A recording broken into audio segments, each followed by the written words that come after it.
Szia, Orsi! Bizonyos fénytörésben és szemszögből a seggem úgy néz ki, mint egy medúza. Szörnyen néz ki, tehát kicsit ilyen majmít, csupa sző, zabálom az olajos halat, tejszín, tejföld, zsíros sajt. Milyen volt az éved, Orsi?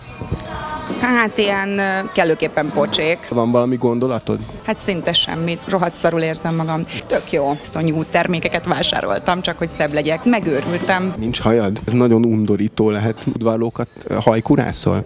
Igen, 6 udvarlót, 1 darab András. Döntöttem úgy, hogy teljesen leállok az itallal, ugye megiszom egy üveg bort, vagy egy kis viszkit, de reggeli gyógysört és a kis unikumot. Hát ezeket végig kell csinálni, hogy az ember boldog és elégedett legyen. Szörnyű az életem. Szerintem te állsz eddig a legjobban. Többieknek mit kívánnál? Tehát Nem kívánok nekik rosszat, pokoli fejfájás, gyomorfájás és antidepresszánsokat. Többi írónak sokkal kevesebb sikert kívánok, én kapjak díjakat és ne ők. Csapnivaló regényem is jobbnak tűnjön, sokkal jobban tiszteljenek, írjanak nagyon unalmas dolgokat. Eddig semmi pozitívat nem tapasztaltam, viszont rohadt szarul érzem magam. van valami gondolatod? Mi értelme, mert nem értettem, hogy mit beszélnek. Most már én is benne vagyok a haladó csoportba, a fősávba. Mint egy ilyen elhanyagoltan szőrös punci, hogy ugyan undorító, de azért mégiscsak egy derítő látvány. Én most már ilyen lettem. Mert osztoznunk kell a szeretet lény sorsában. A reklám után visszajövünk.